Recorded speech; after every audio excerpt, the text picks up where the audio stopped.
नमस्कार। मैं हूं ढाई अक्षर का छोटा सा नाम प्रेम। आज जो वीडियो आपके लिए बनाने जा रहा हूं वह इज़राइल देसी गेहूं पर आधारित है और इस कार्य में विशेष सौजन्य हमारे रविंद्र कुमार सिरोही जी का है। तो सबसे पहले मैं सिरोही जी से आग्रह करूंगा कि अपने सभी मित्रों का आपसे संक्षिप्त परिचय कराएं। माननीय रविंद्र कुमार सिरोही जी। धन्यवाद थरेजा जी। आज हमारे गांव भरावटी जिला बुलंदशहर में आप सभी का स्वागत है। और मैं थोड़ा सा बता दूं, ये डॉक्टर अनिल प्रताप भदौरिया जी जो कृषि मंत्रालय में डायरेक्टर और कमिश्नर की पद से रिटायर हुए हैं, आज हमारे गांव में हैं। और हमारे जॉइंट सेक्रेटरी जो कृषि मंत्रालय से रिटायर हुए हैं और हमारे यहाँ खेतों पे उन्होंने आने का समय दिया। और ये प्रधान जी KVGN गांव मंडोना वो पधारे हैं। और हमारे अरुण मलिक साहब सीनियर साइंटिस्ट और उच्च अधिकारी कृषि मंत्रालय, उनको भी यहाँ आने का जो है सर उन्होंने हमें सौभाग्य जो है प्राप्त हुआ उनके आने का। तो हम आज वजह ये है कि ये एक इंडो क्या कहूँ इजराइल देसी गेहूँ के नाम से अजीत फार्म भिवाड़ी से मैंने लिया था, जो लगभग उन्होंने उस समय ऑनलाइन जो 300 रुपये kg मुझे दिया। और उसकी विशेषता ये बताया कि 3 गुना जो है आम बाली से उसकी ज़्यादा आती है। उर्वरक का इस्तेमाल करना नहीं है, कोई बीमारी नहीं आती है। और ये प्योर देसी घी है, इसको बार बार बोते रहिए, इसकी अपनी पैदावार ये कम नहीं करता है। तो मैं उसी श्रेणी में ये बोया। लेकिन आज मैं देख रहा हूँ कि इसमें एक रोग भी आया हुआ है, पाउडरी मिल्ड्यू ब्राउन करके जो है वो लगा हुआ है काफ़ी। और कई वैरायटी का बीज मिक्स है, अगर आप देखें कई वैरायटी का बीज मिक्स है, जो थोड़ा सा अजीत फार्म ने ये देते समय ये इस बात का ध्यान नहीं रखा। मैं उनसे भी आग्रह करूँगा कि आगे किसी के साथ ऐसा ना हो। बस बाकी आगे डॉक्टर साहब की हम राय जानना चाहते हैं, विशेषज्ञ हमारे डॉक्टर अनिल प्रताप सिंह भदौरिया। धन्यवाद सुरेश जी। आज जैसा हम लोगों ने डिसाइड किया था और हम लोग आज यहाँ आपके फार्म पे आए हैं गांव पे, गेहूं की इसकी बुआई थोड़ा सा जानकारी चाहूँगा, क्या उसके बाद हुई है साथ साथ हुई है? इनके बाद की है सर, ये बात लेट सोएंगे। हाँ, तो एक तो ये है कि ये एग्जोटिक मटेरियल है, इसमें कुछ इसकी विशेषताएं ये हैं कि इसका ईयर हेड है वो सामान्य गेहूं से थोड़ा लंबा है और इसका सीथ से और ईयर हेड तक की जो स्टेम है वो काफ़ी रोबस्ट और हेल्दी है। इन्होंने ये ऑर्गेनिक गेहूं उगाया है, इसमें कोई फर्टिलाइज़र और पेस्टिसाइड का इस्तेमाल नहीं किया है। और जब लंबी बाली होती है तो निश्चित तौर पर नंबर ऑफ़ ग्रेन्स बढ़ जाते हैं। और ऑर्गेनिक में तो वैसे ही उत्पादन कम होता है, क्योंकि गेहूं जो है वो हाई नाइट्रोजन फीडर है और हाई डोज फर्टिलाइज़र का इसको लगता है। तो ये प्रयोग के तौर पर ठीक है। और जैसा कि सिरोही जी ने कहा है, इनको निश्चित तौर पे इसमें मिक्सर है। और चूँकि गेहूँ सेल्फ पॉलिनेटेड क्रॉप है, क्लस्टोगैमस है, तो इसमें कोई क्रॉसिंग का चांस नहीं होता कहीं पे भी। और ये बीज का इसमें मिक्सचर किया हुआ है, अलग अलग तरह की इसमें बालियाँ निकली हैं। तो एक तो इसमें 2-3 सावधानियाँ, एक तो ये मुझे दिखाई दे रहा है कि ये इसमें ब्राउन रस्ट का प्रकोप मुझे लगता है 5 से 10% प्लांट्स में है।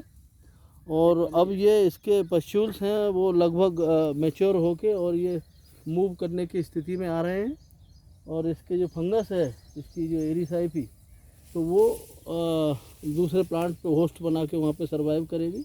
तो एक तो ये है कि इनको चूँकि ऑर्गेनिक है तो इन्होंने सीड ट्रीटमेंट नहीं किया है, नहीं तो सीड ट्रीटमेंट होना चाहिए था, उससे काफ़ी कुछ रुक जाता है। दूसरा, प्लांट पॉपुलेशन है पर मीटर रो लेंथ पे, वो दूसरों से इसकी कम है। और चूँकि देर से बोया है तो पकने में भी इसमें टाइम लगेगा। अभी मुझे लगता है कटने में कम से कम 25 दिन के आसपास इसमें समय लगेगा।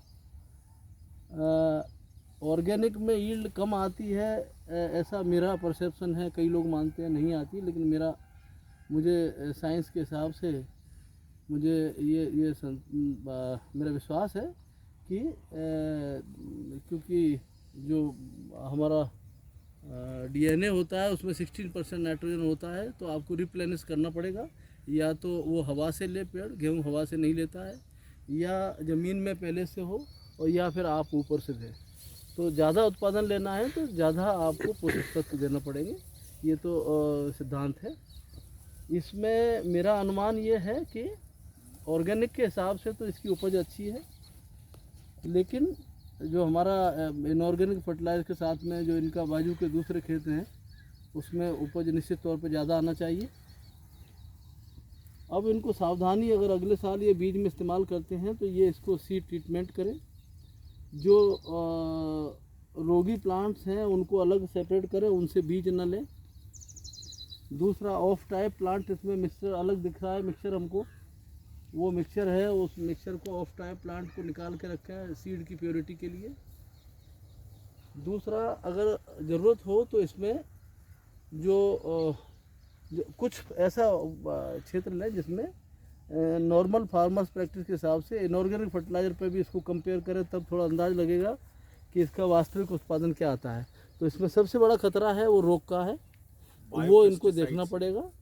और ईयर हेड लंबा है, नंबर ऑफ टिलर्स पर मीटर रो लेंथ बढ़ जाती है, तो निश्चित तौर पर उत्पादन ज़्यादा दे सकता है।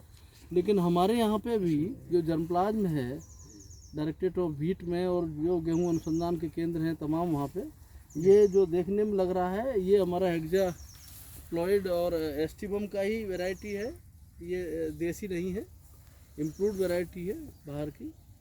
और कई बार सीड कंपनी वाले किसी दूसरी वैरायटी को दूसरे नाम से बेच भी देते हैं, तो उस तरीके की थोड़ी सावधानी रखना पड़ेगी कि बीज को स्वस्थ पौधों से एकत्रित करके, और अगर सीड ट्रीटमेंट केमिकल से नहीं करना चाहते तो तमाम बायोपेस्टिसाइड आते हैं, उनसे सीड ट्रीट करें। क्योंकि ये जो पशुस हैं इसके अभी इसमें गेहूं में 3 ब्राउन और येलो और ये रस्ट आता है 3 तरह का। तो ये रस्ट को रोकना बहुत ज़रूरी है, क्योंकि हमारे यहाँ उत्तर भारत में गेहूं की फसल जो पहले ख़त्म हुई थी वो रस्ट के कारण काफ़ी एरिया कम हुआ था।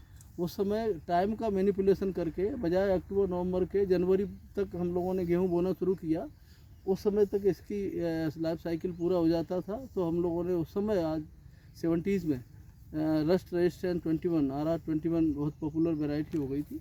तो अगर ये नया लाए हैं तो एक तो ये फार्मर्स प्रैक्टिस के लिए एक ब्लॉक बनाएं और एक ऑर्गेनिक का बनाएं, और उससे कंपेयर करें, स्वस्थ बीज का इस्तेमाल करें, और जो सावधानियां उसमें हो सकती हैं ऑर्गेनिक में, बायोपेस्टिसाइड का उपयोग कर सकते हैं अगर आप केमिकल नहीं करते, क्योंकि फंगस को रोकना जरूरी है। गेहूं में फंगस, इंसेक्ट नहीं आते लेकिन फंगस नुकसान पहुंचाती है। यही मेरी आपको सलाह है। बहुत बहुत धन्यवाद। गुड, थैंक यू डॉक्टर साहब। डॉक्टर अनिल प्रताप भदौरिया जी का हार्दिक धन्यवाद इस एक्सपर्ट कमेंट्स के लिए।